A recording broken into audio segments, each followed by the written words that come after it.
Ok, boa tarde. Muito obrigada a todos. Primeiro, pelo convite, né, do Elias, que foi muito bem-vindo. E eu acho que nesse momento nós estávamos falando no início desses novos espaços virtuais que se abrem, né? Mais do que nunca a gente está possibilitando conversar, conhecer pessoas que normalmente você exigiria um deslocamento e que nem sempre seria possível. Então, está sendo muito enriquecedor esses momentos aqui, e eu agradeço de novo, né, essa oportunidade de estar junto com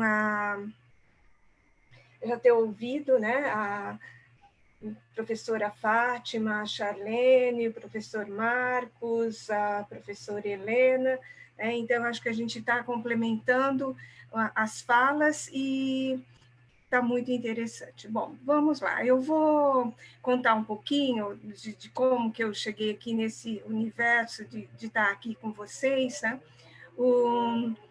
Eu fiz licenciatura em música e depois, por vários motivos, fui fazer artes visuais também e acabei fazendo o meu mestrado na área de artes visuais, numa pesquisa, apesar de eu não ter formação em arquitetura, sempre com uma preocupação muito grande com algumas questões de arquitetura. E isso, de certa forma, se configurou agora no doutorado. Mas eu pesquisei para o mestrado o núcleo urbano da cidade de Itapecerica da Serra, pertencente à região da Grande São Paulo. A ideia era trazer os elementos que ainda indicavam a origem dela como um núcleo jesuítico, né? Porque durante a graduação eu tinha tido contato com uma série de fotos, de imagens da cidade que mostrava muito disso. Aí, a minha orientadora de iniciação científica falou: Miriam, vamos continuar esse trabalho, vamos voltar lá para Itapecerica. Isso, assim, num prazo de 5 anos, eu voltei e não tinha mais nada. A cidade tinha sumido, a cidade que rememorava aí um pouquinho do período colonial, da memória dela. E aí, depois, então, eu trabalhei com essa ausência de memória, com os indícios que teriam ficado, além já que os indícios arquitetônicos não existiam mais, muito menos artísticos, os históricos muito pouco, por causa de documentação, então foram indícios no uso, a partir dos espaços de uso daquele centro da cidade, o que rememorava a esse período colonial. Depois eu fiz, então, como estou fazendo ainda, um doutorado sobre a pintura religiosa no estado de São Paulo, dessa pintura remanescente aí do século XVIII e começo do XIX. Já apareceu a tela aí para vocês? Bom. Sim, estou vendo aqui. Tá. Já apareceu, já. Já apareceu. E nesse percurso, nessas pesquisas, eu estive muito envolvida durante um certo tempo com a Ordem Terceira Franciscana de São Paulo, da cidade de São Paulo, que talvez em termos de pintura, na cidade de São Paulo, junto com a Igreja do Carmo, são as duas maiores coleções de arte, de pintura religiosa, integradas no seu espaço ainda e muito bem preservadas, pensando em várias outras coisas que aconteceram, né? E aí, junto com duas outras pesquisadoras, a Rosângela Aparecida da Conceição, que pesquisa têxteis, e a Daniele Pereira, que também pesquisa a pintura e já terminou o seu doutorado sobre o tema, nós escrevemos esse artigo chamado Museus Eclesiásticos, olhando para o que estava acontecendo nas igrejas em São Paulo. Porque na igreja da Ordem Terceira, de São Francisco, eles iam reabrir, a igreja ficou muitos anos fechada, acho que mais de 5 anos, acho que ela foi fechada em 2005 por conta de problemas no telhado, e depois ela recebeu muitas intervenções do ponto de vista arquitetônico, e ficou lá todo aquele acervo guardado, e ele ia voltar, e muitos objetos se pensava nessa questão de transformá-los em um espaço expositivo, não daria nem para a gente pensar ali ainda em termos de museus. E aí a gente começou a discutir muito, nós três íamos lá com frequência, e aí isso resultou num pequeno artigo que a gente apresentou em Lisboa, no encontro de museografia, né? Pensando que a gente começou a ver também isso surgindo em outras igrejas de São Paulo. Uma das questões que apareceu nessa discussão e que está ali presente também num artigo publicado esse ano, mas que ele tem a sua origem ainda lá naquele momento, e isso foi em 2014, né?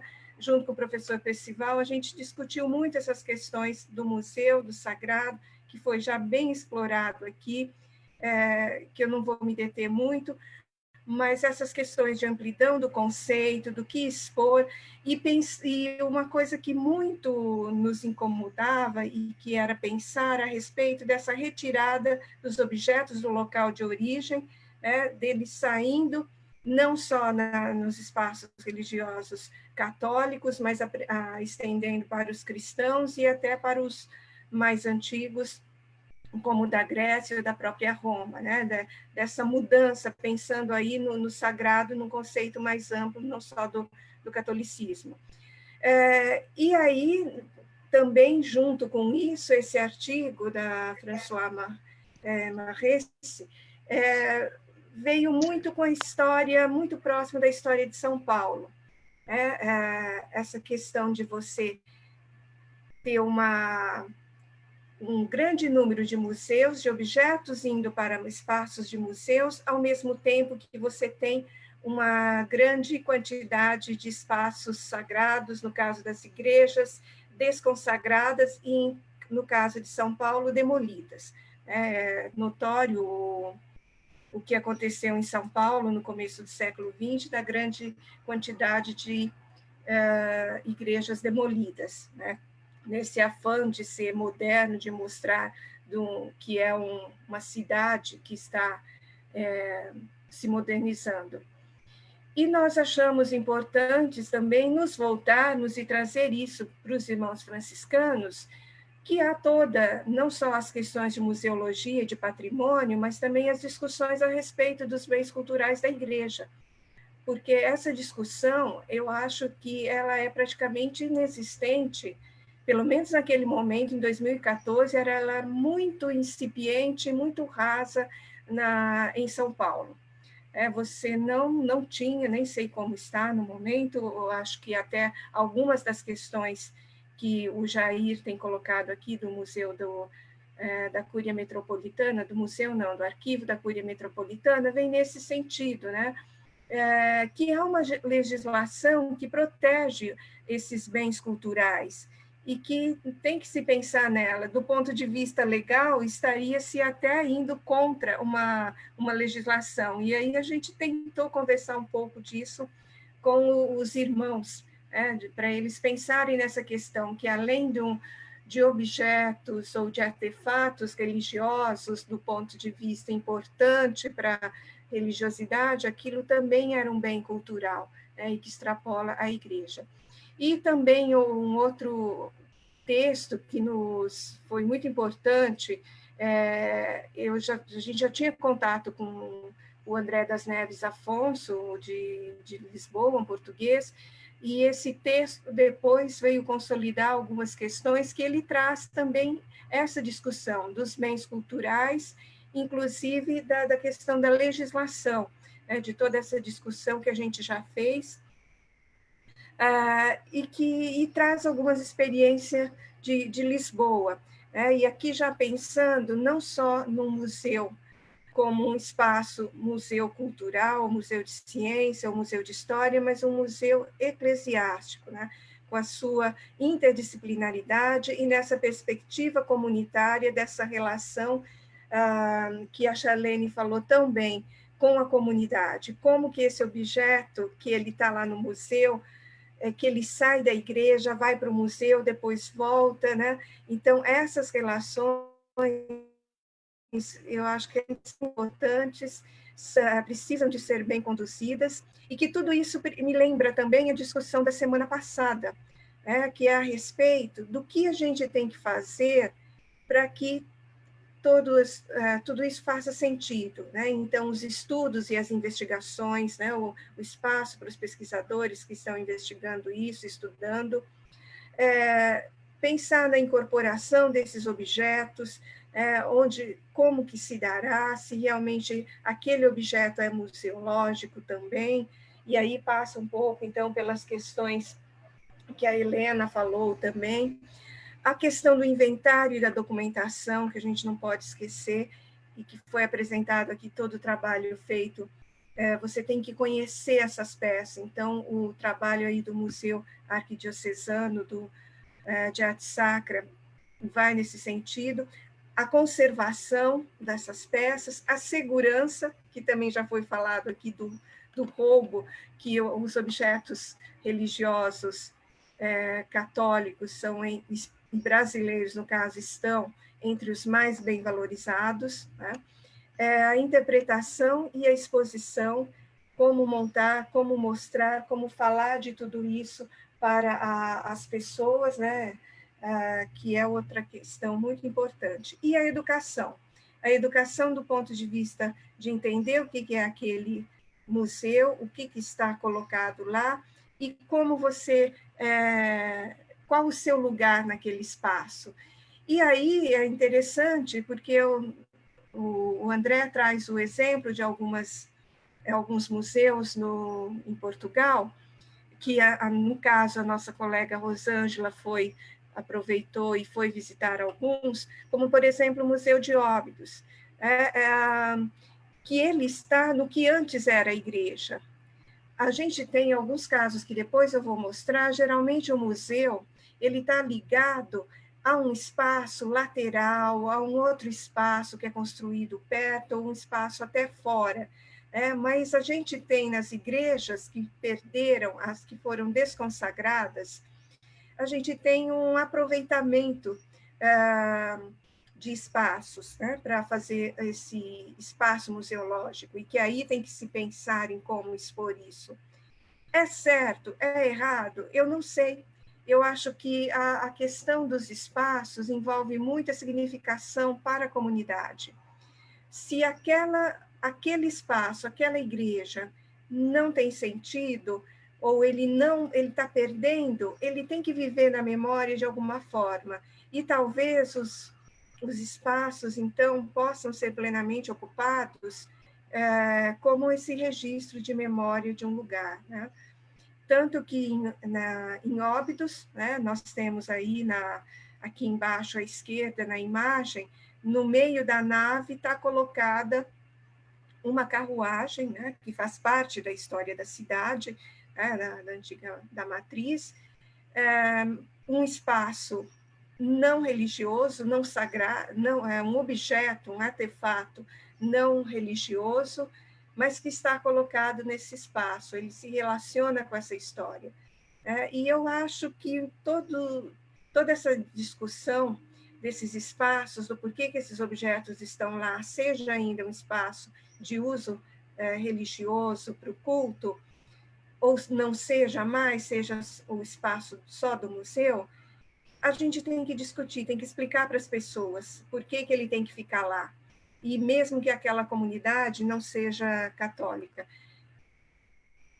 Bom, e aí eu trouxe rapidamente, né, já falaram aqui a respeito do Museu de Arte Sacra da Bahia, que eu acho que vale a pena, estou aí falando, que eu gostaria de ver um dia aqui essa discussão dos museus de arte sacra que poderiam trazer, principalmente aí entre os mais antigos. Então, de uma cronologia, o primeiro a surgir é o Museu da Cúria Metropolitana de São Paulo, que depois virou o Museu de Arte Sacra, né? Ele surge a princípio como um museu pequeno, ainda em frente à antiga Sé, que depois foi demolida, né? Ele surgiu graças aí todo a um esforço de Dom Duarte Leopoldo de Silva, que foi reunindo, coletando esse acervo, e que depois se transformou no Museu de Arte Sacra, indo em 1970 para onde ele é hoje, né, no Museu de Arte Sacra, no prédio do Convento da Luz. Tá?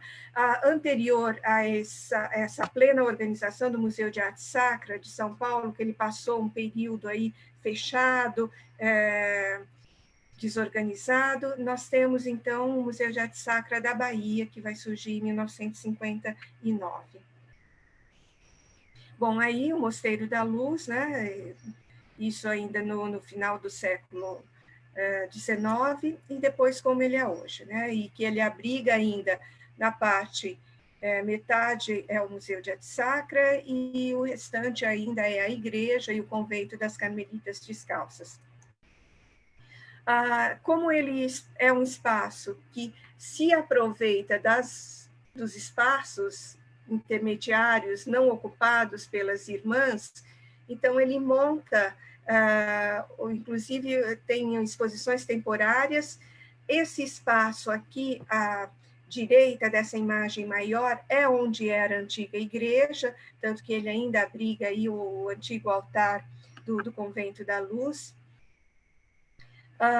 Então, é uma memória do que esse espaço foi, da antiga capela, da capela inicial, e que agora está lá num outro espaço, e ele é organizado numa expografia que prevê os objetos em vitrine, os objetos colocados em pedestais, e ele também tem um espaço onde fica o presépio napolitano, né, que é essa imagem aqui à esquerda, embaixo, que ele tem toda, lembrando um pouquinho do que foi dito aqui a respeito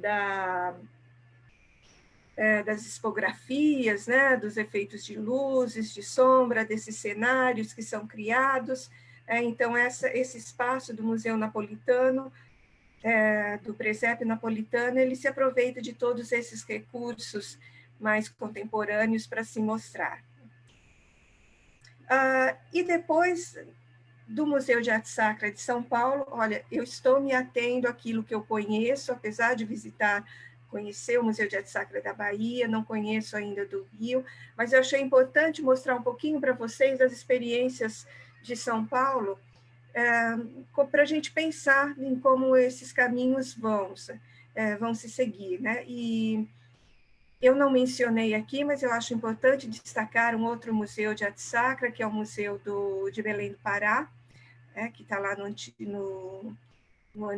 antiga igreja de Santo Alexandre, do convento de Santo Alexandre dos jesuítas, que é uma outra experiência muito importante do ponto de vista de museus de arte sacra. Então, em São Paulo, eu gostaria de mostrar para vocês um trabalho desenvolvido pela Daniele no Conjunto Carmelita das Igrejas do Carmo, né? Essa imagem aqui, à esquerda, de 1953, antes da intervenção do IPHAN, esse conjunto carmelita, ele teve diversas alterações ao longo de sua história, e aí ele foi objeto de muitos debates, assim como o Embu, que é outro que eu vou mostrar aqui para vocês, a respeito de uma história, de uma arquitetura que tem uma história que sofreu intervenções e que depois, no início aí do IPHAN, foi muito comum, a gente sabe, esse retorno a um estado mais próximo do que ele foi, né? Que a gente discutiu bastante isso a semana passada. Então, toda essa intervenção anterior foi retirada e hoje a gente acredita-se que é isso, né? Que tenha sido mais próximo do que ele era antes das intervenções do século XX. Então, ele é atrás, ele ocupa o espaço do lateral do corredor da igreja, da ordem primeira, e uma parte dos fundos da igreja. Então, ele está ali contigo. Todos os objetos que estão no acervo e em exposição nesse museu são de igrejas da região, e nenhum desses objetos foram usados ou estão em uso no espaço religioso, no espaço de culto, nem da ordem primeira, nem da ordem terceira. Então, são objetos que já existiam, que foram, vamos dizer, incorporados, doações de famílias, de pessoas. Então, esse acervo ele nunca esteve no espaço dessa igreja, mas alguns objetos já pertenceram a igrejas e capelas da região que foram demolidas. Aí, no dia da... Há sempre exposições temporárias, eu não sei como está hoje, eu acho que tem cerca de uns 4 anos que ele não tem assim as exposições temporárias, mas é muito procurado. Em Mogi é uma atividade cultural ligada ao museu e às igrejas carmelitas bastante intensa, né? Bom, depois, como eu comentei com vocês, aqui o Museu de Arte Sacra dos Jesuítas, em Embu das Artes, parte do acervo fica também no pátio do Colégio de São Paulo. Mas aí é uma outra discussão, né? Porque o pátio do colégio é uma reconstrução do... Então, ele em si já não é o espaço da igreja, é todo reconstruído. Mas o Embu passa por aquela discussão do Carmo, igual a Igreja do Carmo de Mogi. Né? Ele sofreu e voltou, vamos assim dizer, ao seu estado mais antigo possível. Ele ainda tem também, como aqui no espaço da igreja, ele é utilizado para celebrações religiosas, mas ele também, vamos dizer, fica montado eventualmente com exposições temporárias de vestes ou alguns objetos, e no horário das missas esses objetos são retirados. O restante do museu ocupa essa parte de cima dessa lateral do prédio direito, né, com várias salas e vários objetos da história dos jesuítas nesse convento e na cidade de São Paulo. Aqui, talvez um dos exemplos mais recentes e que já vem, ele não ocupa o espaço de uma igreja, inicialmente ele ocupava a Catedral Metropolitana de Campinas, mas depois ele foi transferido para o prédio, e hoje ele tem uma sede própria, o antigo Palácio Episcopal de Campinas, né? E ele ocupa também, ele traz, então, essa coleção de objetos reunidos das igrejas próximas aí da Diocese de Campinas, né? Além da própria igreja da Matriz de Campinas.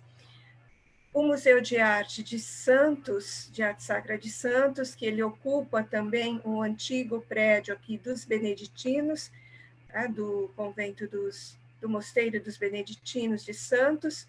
Tem uma colocação na paisagem muito bonita, um prédio que eu mais gosto, e que ele também segue, como ele não é mais ocupado nem pelo convento, nem para celebrações, todo o espaço é ocupado com as peças recolhidas de outras igrejas da região e da própria cidade de Santos e algumas muito pouco dos beneditinos, né? Então, eles estão aí para contar um pouco da história que tem. E aí, as outras possibilidades que a gente conversa e tem tentado levar um trabalho adiante em São Paulo, como eu falei para vocês, a Ordem Terceira de São Francisco, que também sofreu aí várias intervenções, né? Ela é ao lado da Ordem Primeira, então, nessa imagem aqui do centro, a igreja à esquerda é a Ordem Primeira, e à direita é a Ordem Terceira. E é um dos conjuntos mais, assim, íntegros, né, em São Paulo, em termos do que foi, não tanto um barroco, mas um rococó desse período, né? Então, aí, a foto do cimbório que ele tem dentro dessa cúpula. E aí, só para vocês terem uma ideia, todo esse conjunto desse acervo, que, vamos dizer, não era ocupado diretamente, não ia retornar de volta para o espaço da igreja após o restauro, que estava numa sala e que a gente se debateu bastante sobre o que fazer com eles, né? Eu não tenho fotos aqui de como ficou, mas o que a gente tem hoje lá na São Francisco, na verdade, é um espaço com os objetos colocados, né? Nós não temos nem as etiquetas, nem as legendas para contextualizar esses objetos, no mínimo contar. Então, você vai lá visitar, você precisa da intermediação sempre de alguém, dos irmãos terceiros que ficam lá, tem os horários de visita, que depende deles para contextualizar e colocar aquela história. Bom, e aí um outro espaço que a gente pensa e que pode vir a se transformar num museu eclesiástico também, com um acervo que é muito importante para se pensar, é a Igreja da Ordem Terceira do Carmo. Aqui, nessa fotografia de 1930, à esquerda do slide, já com a Igreja da Ordem Primeira demolida, né? Na imagem anterior, deixa eu voltar, você ainda tem gravura e fotografias do conjunto completo, a Ordem Primeira com o convento carmelita e a Ordem Terceira aqui. Isso tudo foi demolido, foi construído esse prédio aqui, que é o prédio da Secretaria da Fazenda. Então, hoje ela está ali espremida do lado desse prédio, mas tem um acervo, um conjunto de pinturas muito importante no forro da nave. Nessa foto que eu coloquei desse interior de 2010, ela ainda não tinha sido restaurada a pintura do forro, nem da Capela Mor, estava em processo de restauro, e aí a pintura da nave, como ela é hoje. Bom, aqui tem alguma bibliografia, e gostaria de agradecer, né, essa oportunidade de estar aqui falando, e só comentar que eu estou envolvida no momento também com a criação de um Museu Virtual das Coisas. E esse Museu Virtual das Coisas, que surgiu essa ideia junto com mais duas colegas professoras do curso de design da UFES, a gente tentou trazer essa discussão do que está acontecendo, do papel do design junto à museologia e à museografia, e também pensar na impossibilidade de você ter, hoje em dia, às vezes, coleções. Essa ideia vem um pouco na discussão do Museu do Imaginário do André Monroe, e aí a gente está aprofundando isso, e em breve talvez a gente consiga ter mais notícias desses objetos, desses artefatos, e que vão desde os objetos não só do cotidiano, mas qualquer objeto que foi pensado para uma função, para um lugar, para alguma coisa, e como isso pode ser colocado no mundo virtual que a gente está sendo aí obrigado a encarar nesse momento. Muito obrigada.